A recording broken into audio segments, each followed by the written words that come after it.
Hey, welcome back to TwoSun Tuesday. And if somebody's actually watching these week after week, apologies for missing the last week. I got a little bit lazy and thought I still had one of the books, and I did not. But the one that I'm covering today is the TS400. This is a fairly recent model at the time of recording. We can see we got some thumb studs here, and we also have a front flipper. So let's go ahead and actually not fail at that time. There we are. See if I can't clean up that blade just a little tiny bit. Yes, this is the TS400. This is a Wong design, as you can tell by the video title here, with a very, very interesting kind of look to it. Almost looks quite Persian, but that tip, because it drops down first before doing a lot of this curving, isn't super crazy above where that center pivot line is. So it doesn't curve way up like a crazy Persian, even though it kind of looks that way. And you can kind of use it that way a little bit, but you do have a little bit more access to that tip for some penetrative power. We can see we do have a decently reinforced tip going on there. It does, of course, start to get a little bit of a grind down from around there, but still nice and robust at the tip for doing a lot of good stuff with it. Of course, this is a D2 steel blade, which, hey, it is what it is. That's what TwoSun is doing on most of their knives. We have a pocket clip here. Now, I've anodized this a little bit of a kind of a bronzy kind of color, just because I felt like it. It kind of matched what I did with the thumb studs and also the modified pivot collars that I ended up doing on this guy.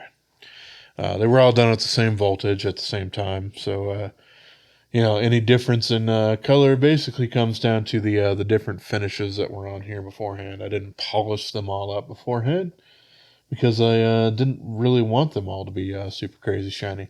But there we go. The flats on here, nice stonewash finish, and then we do have some satins on the flats here. The sharpening choil could be a little bit better. The choil's fine. The plunge grind could be a little bit more acute if they wanted to keep it that short of a sharpening choil there.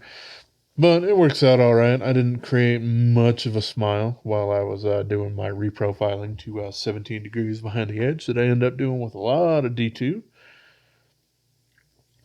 This thing is super crazy comfortable in the hand here, especially in that saber grip, because we have just this fantastic cutout here for your thumb that's just covered in all the jumping that you could ever want.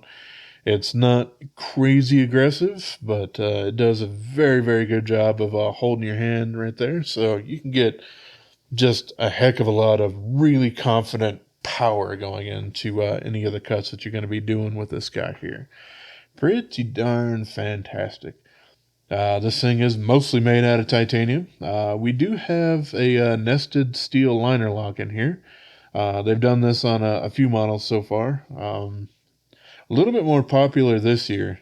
This one's from Wong, but they've also had some from Mazwan Mokhtar and Jelly Jerry, and I think Raihi has also come out with some like that. And, it doesn't really bother me anywhere near as much as I kind of thought. I still would kind of prefer overall, if they are going to have like an inlay or something like that, just to do a sub titanium frame lock out of it or something like that. But still, that doesn't really make me think that it's any weaker or anything like that. But yes, we do have these inlays that are also titanium with some kind of flared out speed holes that go through both sides, as we can, there we go. Now you can see it instead of me. That goes through both sides there. You can see the blade covers up pretty much all of that. The heel of the blade up top here might be just a little bit too close to the top. But this is by no means egregious by any kind of TwoSun standards. It's still pretty much safe. I really don't have any worries or anything like that going on with it. We also do have this kind of curve back here at the butt. Now that doesn't really feel super comfortable for my pinky to be back there because I would have to grip way back on the knife for that.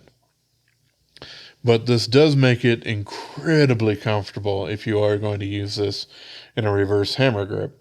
And this blade shape certainly does get to a lot of that because you can really use this for some self-defense. It really does have a lot of penetrating power going on at that tip, and just being able to actually get all that power behind there really makes a heck of a lot of sense. This thing normally does come with some call-out pivot collars, as you can see from, basically this guy right here, which some people are vehemently against, and some people don't care. But on this one in particular, I wanted to play around with trying to remove that, and I did that with basically my my belt grinder and a whole bunch of ice water to continually dip those things into. And yeah, as long as you actually have a platen to set these guys up against, so that it's not like doing a crazy amount of curving to it, not super difficult to end up doing that. I did it on my Canyon Work Sharp guy with blade grinding attachment, but you can also do it with your standard 1x30 or 2x42 belt sander as well, if you're the crafty type who would want to end up doing that. This thing does have a front flipper, as you saw with me earlier. It's a little difficult to open it with that, just due to the detent on it. It's not impossible. It's not even uncomfortable to end up doing that. It just does take a little bit more power than you might think of for a standard front flipper, because it also has to accommodate these thumb studs. These thumb studs I had complained on an earlier Jelly Jerry model because they're the same, of them sticking up way too far past the scales. But the scales on this guy thicker, so I haven't really had these guys catch on anything. And yeah, they do really work super well for rocketing a blade out there. Let's see, we have basically where the blade meets the detent ball right here, so pretty darn early. I do like that quite a bit. It does have a ramp on it, which will end basically right around here, which is long before that blade's going to come down towards your nail there. But it will actually make contact with your nail, not have you be behind that. So if that's something that you don't like, or whatever, or you have weak nails like my defective ass, then you might want to worry about that a little bit. But still, as long as you are confident in dealing with frame locks or liner locks, ain't nothing wrong with any of that. The pocket clip is quite short on this guy. It's a little bit stiff, but actually not too bad to get in and out of the pocket. The ramp on it ends up working out quite well, hopefully. Yeah, it does have a bit of a flat. It doesn't come down to a single point. So it does push material, or your pants material, out of the way to clip onto it pretty darn good.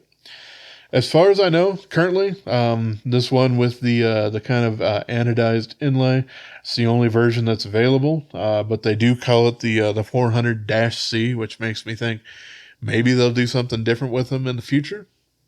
I don't know if maybe they'll do like a solid color with them, or who knows? I don't know, whatever. But yeah, they do denote it as a 400-C. The blade geometry on this is pretty good. It's using basically 3.75 millimeter blade stock thickness on it, fairly close to their standard blade stock thickness that TwoSun uses for most things. which is a little bit on the robust side, but usually their geometry ends up working out super, super well. This one might be a little bit thicker behind the edge than some others, but this is also designed much more for doing a lot of more powerful cuts and self-defense kind of things rather than just focusing specifically on some delicate EDC tasks like, I don't know, this CJRB Pyrite might do. It was just kind of sitting over next to me, so I figured I would pull it out there for a second. But yeah, I really, really do like this thing. The Persian look, but not absolutely denying you any kind of access to that tip is a pretty phenomenal kind of design. I really do like that. I haven't seen it in a whole lot of knives. This is obviously like the exact opposite of a Persian style blade, as like the CRKT Ritual would have. I don't have one here, but it is ridiculously curved up there, to the point where if you were going to open boxes with the Ritual, you would actually want to turn it over and use just the tip on the other side there. But yeah, this does make that a little bit more practical for a lot of everyday uses. This thing will absolutely destroy a lot of cardboard. Might be a little bit more difficult to get through double or triple walled cardboard or something like that, due to it being just a little bit thicker than some of the crazy laser beam thin kind of blades out there. But does a lot of great things there. Other things outdoors, I did do some removing a couple of tree limbs and stuff like that, and this thing ends up working out, feeling quite a bit in the hands, and kind of functionally like a little bit of a Mora of some sort, to be able to just actually make those cuts into the live tree, to be able to remove some of those branches for pruning, or whatever the hell you actually call that with trees, when you want to make sure that the tree doesn't end up putting a lot of effort and energy into maybe a damaged limb or something like that. I don't know. I'm getting way out of context here necessarily, but that's mostly what I've ended up using this for. Just some EDC stuff. This thing is a hell of a lot of fun to stab into whatever it might be. In my case, cardboard, okay, because, I don't really have enemies, nor am I a violent person, but it still feels super satisfying to sink that tip into some things there. It just works out super well. This thing almost has a, what's the Japanese knife? Yeah, Higo no Kami. I think that's it. The kind of friction folder sort of thing, where it comes over the top there. But unlike the TS386 that Wong also did, that had those there, you don't have to interface with that. That might be a little bit more uncomfortable. Your thumb is much more designed to be over that hump, and yeah, all sorts of comfortable. Absolutely love it. So let's go ahead and talk about a little bit more specs on here. I did mention the blade stock thickness on this guy being 3.75 millimeters. The weight on this, it's not paltry. It's 6.18 ounces. It's 175 grams. It's a bit on the weighty side, and it's got a hell of a lot of titanium to back that up. So that's generally why you got that kind of weight going on there. 3.7-inch blade, basically from this little point here out to the tip. So this thing does have a lot of cutting potential going on there. That's 94.1 millimeters for you, and 0.60 inches thick here, compared to like a Spyderco PM2, which is 0.50. So a little bit thicker going on there, but that really does fill out. It does have a bit of a contour going on to it. Really fills out the hand. And that is 15.2 millimeters for the thickness going on there. Let's go ahead and do some blade size comparisons here. And it really does feel appropriate for me to pull out the Manix 2 XL, because this is a fairly large knife. There we go with the Spyderco PM2. Well, the blade's not quite as long. The handle actually is a little bit longer on this guy, though.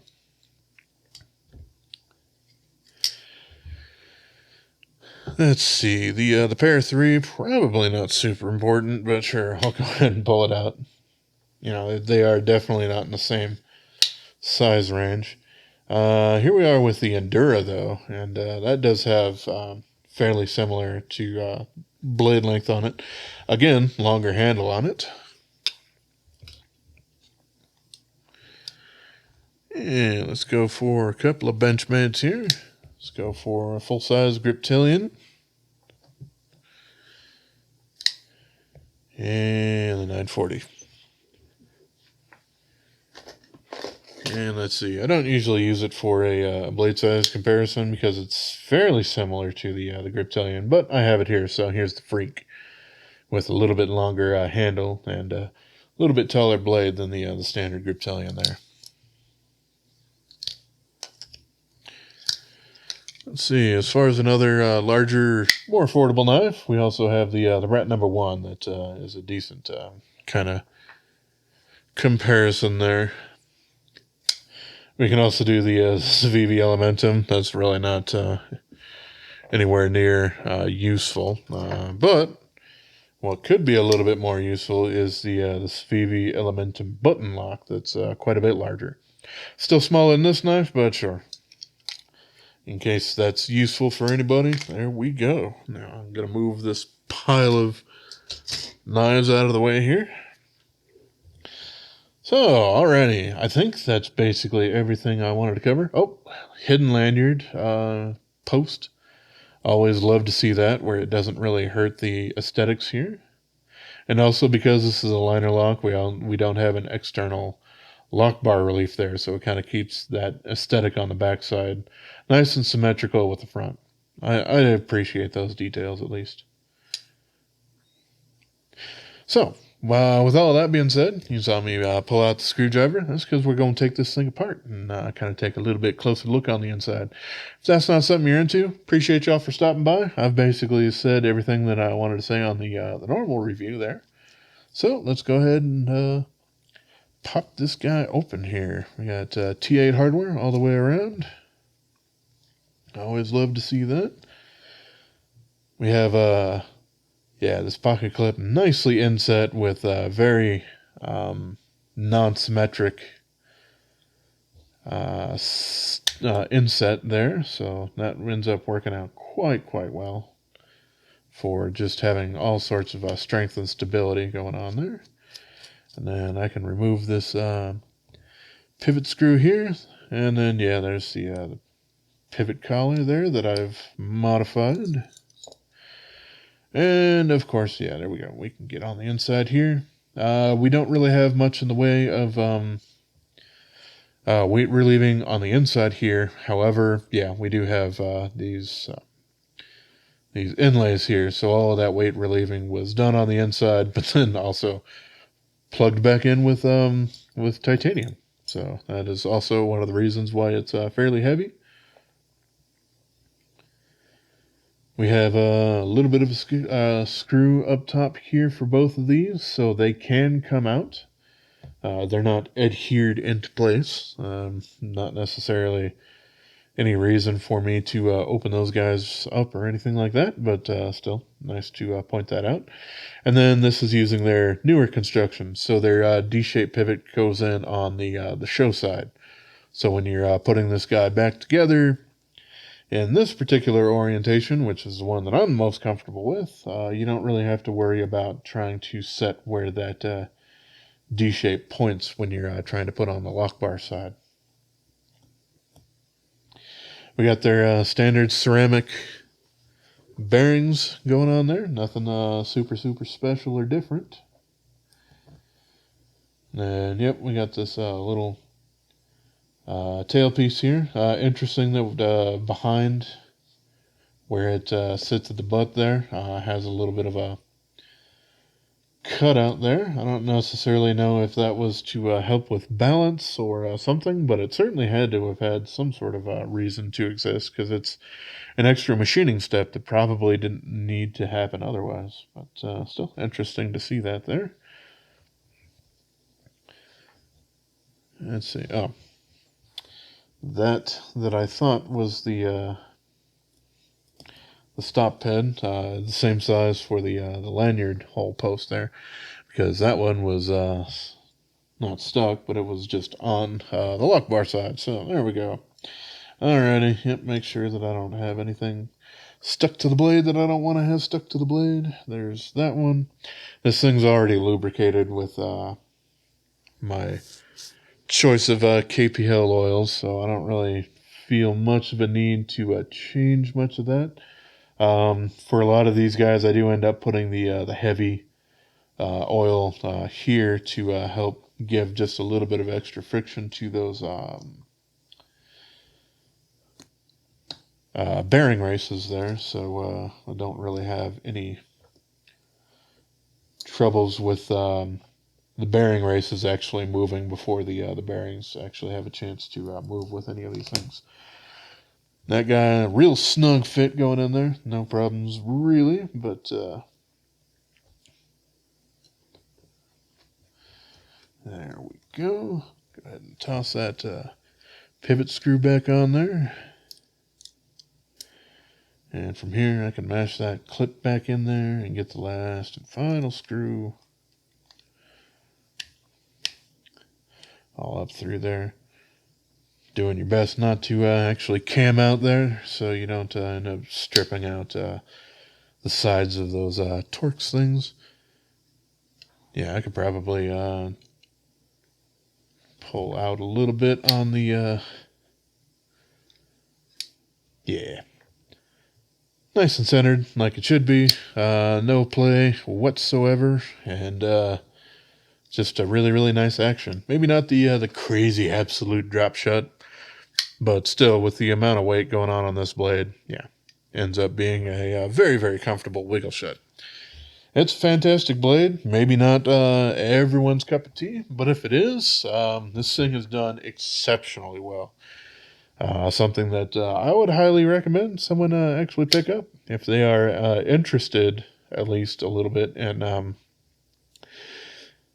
well, I don't know, this blade shape overall. Just have a lot of really useful features to it. So, yeah, as always, that's basically everything I got to say. So, appreciate y'all for watching, and have a good rest of your day, yo.